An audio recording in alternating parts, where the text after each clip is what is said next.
महिलाओं के लिए 2100 रुपये की जो योजना चलाई है।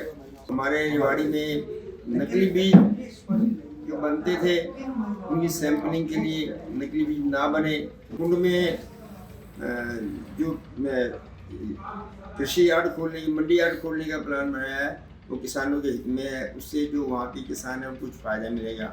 देखो, कमियां तो गिनाने लग जाएंगे तो कमियां कई रह जाती है, पर जो खासियत है वो है फिलहाल जो वहाँ के किसान थे वो वहीं यार्ड में माल बेच लेंगे। भाई, नकली बीज खाद की जांच होके खाद बीज मिलेगा, ये सबसे अच्छा रेवाड़ी जिले में बजट में दिया गया है। अभी नकली बीज खाद ना बिके, नकली जब खाद ही नकली होगा तो फसल भी फिर कहाँ उग पाएगी। मेट्रो पीछे बावल तक आने की घोषणा करी गई थी, अब इसको नीमराना तक कर दिया गया है। रेवाड़ी बजट पर मंडी व्यापारियों और वरिष्ठ नागरिकों की प्रतिक्रिया सामने आई है। उन्होंने कहा, नायाब सरकार का ये बजट नायाब बजट है। सभी वर्गों के हित को ध्यान में रखकर ये बजट बनाया गया है। ये बजट 2,17,000 करोड़ का बजट है। वहीं साथ ही धारूहेड़ा तक के मेट्रो प्रोजेक्ट को नीमराना तक करना जनहित में है। इस प्रोजेक्ट से युवाओं को बेहतर रोजगार के अवसर मिलेंगे, साथ ही समय की बचत होगी। वहीं साथ ही लाडो लक्ष्मी योजना को लेकर कहा कि इसके तहत महिलाओं को हर महीने 2100 रुपए दिए जाएंगे, जिसके बाद इस योजना का लाभ महिला स्पष्ट रूप से ले पाएंगी। देखिए हमारी एक खास रिपोर्ट। नायब सरकार ने अपना बजट पेश किया है, उसको लेकर आपकी क्या प्रतिक्रिया है?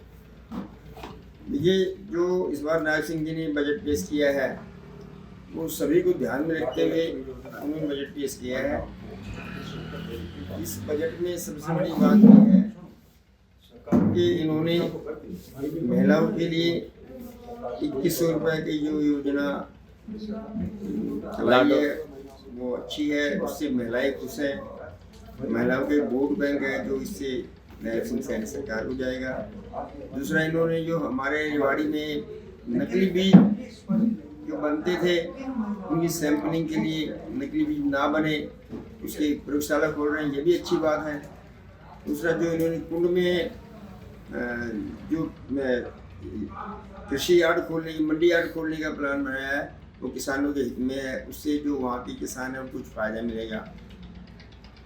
और हमको तो ये उम्मीद थी कि व्यापारियों के लिए भी नायब सिंह जी कुछ हमारे व्यापारियों के कुछ करेंगे, लेकिन व्यापारियों के लिए इस बजट में कुछ नहीं दिया है।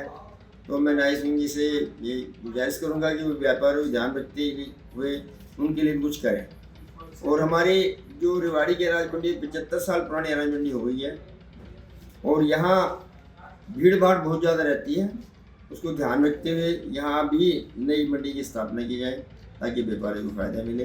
बाकी बजट कुल मिला के अच्छा बजट है और सबको सुविधाएं दी गई है, तो इसके हम सराहना करते हैं। हरियाणा सरकार ने अपना बजट पेश किया है, इस बार बजट में क्या खासियत रही और क्या कमियां रही? देखो, कमियां तो गिनाने लग जाएंगे तो कमियां कई रह जाती है, पर जो खासियत है वो है फिलहाल जो लोगों को थी भाई कुछ होगा। जैसे अब सरकार ने दिया है, कुंड में अनाज मंडी की घोषणा करी है, यार्ड बनाया है। जो अनाज मंडी जो वहाँ के किसान थे, कोसली जाना पड़ता था, रेवाड़ी आना पड़ता था, वो वहीं यार्ड में माल बेच लेंगे। उसके बाद जो खाद बीज जो नकली था उसके लिए सरकार ने प्रयोगशाला बनाई है।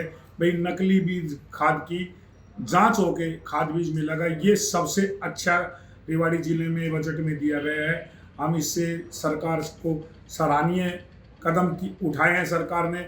अभी नकली बीज खाद ना बिके, नकली जब खाद ही नकली होगा तो फसल भी फिर कहाँ उग पाएगी। तो सरकार ने बजट अच्छा किया है, पर हमें अपेक्षा बहुत बड़ी थी। जैसे अब ये मेट्रो पीछे बावल तक आने की घोषणा करी गई थी, अब इसको नीमराना तक कर दिया गया है।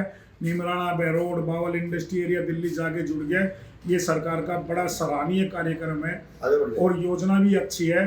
पर हम तो ये चाहते थे, हमें तो इस मेट्रो के अलावा यहाँ तक कि बंगलोर के बाद हिंदुस्तान में इंडस्ट्री एरिया सबसे बड़ा है तो बावल का इंडस्ट्री एरिया है।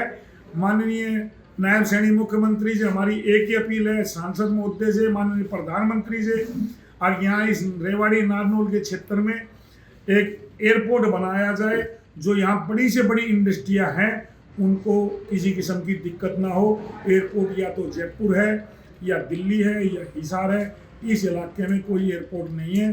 बाहर के लोग भी आते हैं, बड़े बड़े इंडस्ट्रिस्ट हैं, तो इससे यहाँ का विकास होगा। मित्तल साहब, जैसा कि अभी महिलाओं के लिए भी लाडो योजना जो सरकार महिला के बारे में किया है, अच्छा किया है और उससे महिलाएं तकरीबन खुश है। और सरकार जो आई है इन महिलाओं की योजना के कारण ही आई है, तो जहाँ महिला का योगदान हो जाता है वो फिर पीछे उस सरकार को पीछे रहती ही नहीं।